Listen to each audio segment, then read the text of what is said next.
Maysa iti magsinggal nga kadaanan nga ili iti probinsya nga Ilocos Sur ken maysa nga imuna nga naadaan iti parokya ditoy rehiyon. Nangrugid daytoy iti simangbay ni Father Juan Sanchez nga maysa nga Augustinian missionary iti 1723 ket indaluwan na iti nasao nga parokya.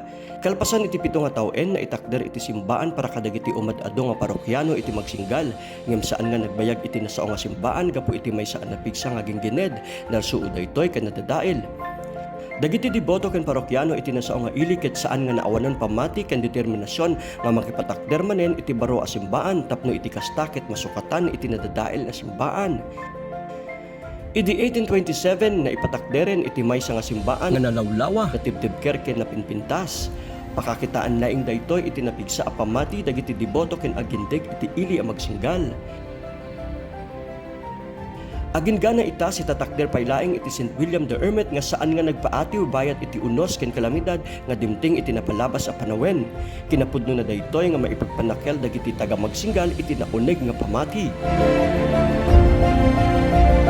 Iti dati nga lugar ken simpaan nga naynaganan iti ermitanya di magsinggal ket may salaingen nga parte iti istorya iti napalabas iti nabayag a panawen kinalipatanin iti amin. Kem amu tayo kadi nga basar kadagiti istorya ken damag nga iti sangwanan nga parte iti dati nga simbaan ket pinados nga iabulisa ken binomba usar iti dinamita iti maysa nga padi a nadistino iti parokya nga milagro nga saan nga nadadael wenno narsod iti pader isu nga na nakatakder paylaing daytoy iti nabayag a panawen. Ito na minulaan dati dinamita.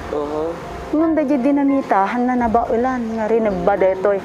Siguro it's the way of God of preserving this. Tapnod dan to palang mabati mo at nga ta, ti sumarunong nga kapututan. Dali yung mga rak-rak na church, dali yung kwan. Patubtub na, tamay kat na yun, dali yung kwan, dali yung sakon nga di kadi, anda sakon nga kasjay. Kat hanga kabailang ti tao tubtuban kadagli nga kabiti na kwagayam na lagda han mabalin ket tinapanunot na pa dynamite na isu nga pinunduan natin nga gado nga dynamite dyan dati kumati sangod di church niya ni kanati dynamite ditan takno matubtub. Kaya nagamin na agpadaya kasi diyo pagbangon na natin ko convent. Awan haan nga nakinakabailan ti dynamite. Nakabangon dati kastoy katibkar nga church. Pagkatapos hampay nga narba uray no kada dinamitaon da. Nakabangon da pa iti sukat na kitam deta ka barbaro nakatibdog nagpintas nga church. Nga itataday dayawon da manen gaputi day jera tablo na which is the only one in Philippines. Kung dibi dito'y puso mi nalapunos ti ragragsak. Kadagito'y nga aramidom haan lang nga dito'y ilimi nga mentaramente nga Ilocos Sur. Idi governor ka ket rogrogyam lata amin dagito yan. Napalalo nga panagayat mo iti kultura ken dagiti gameng nga naitalimeng. Kung divi Diyos o natagnina amumi nga ado pa iti agtutuloy nga ramidan tayo tapno mairwar amin nga kinapintas, mairwar amin nga gameng. Ket amok nga si susuportar kalata kong dibi. Napalabas pa'y iti 2 siglo. Ingana napansin daytoy dagiti ruins iti daan nga simbaan. Iti Archdiocese iti Nueva Segovia ken iti National Museum ket naadaan iti Memorandum of Agreement iti September 18, 2018. Tapno maarami daytoy nga panakapreserba ken panakaisubli iti nakuna nga ruins. Amuyo kadi nga ni Kong Divi Savillano iti nang birok iti pondo tapno maarami daytoy a proyekto tinutukan iti congressman ti panakaisubli iti lagip ti dati nga simbaan nga saan laing nga makatulong iti pamati dagiti deboto no dikit agbalin pay nga makatulong iti turismo iti ili a magsinggal. Napardas nga inaramid iti restoration ket itatan ti pananglukat iti nasao nga proyekto.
Dili history pa lang, dili laban lang istorya tayo.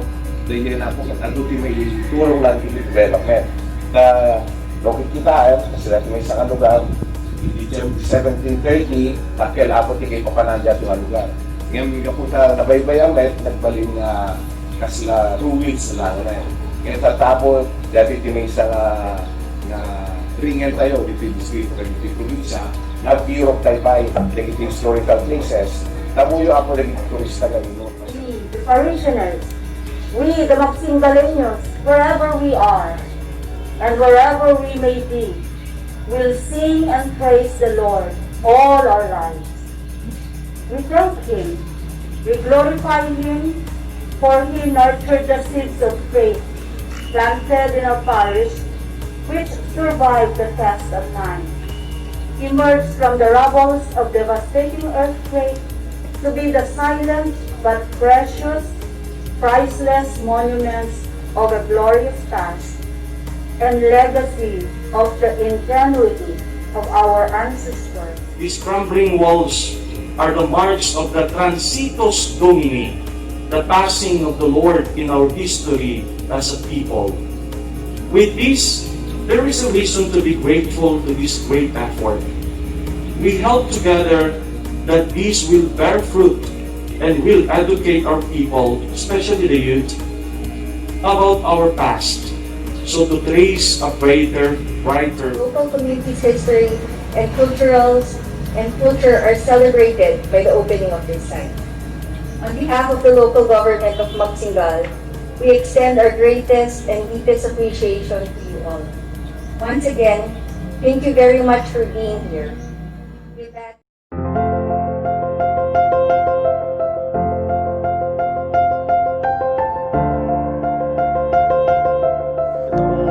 Restoration project ay nasimulan ng Memorandum of Agreement between the Diocese of Nueva Segovia and the National Museum. It was signed on September 18, 2018. And then the Congressman D.V. Sabelliano looked for funding. Yeah, we are thankful to our congressman because he initiated this project.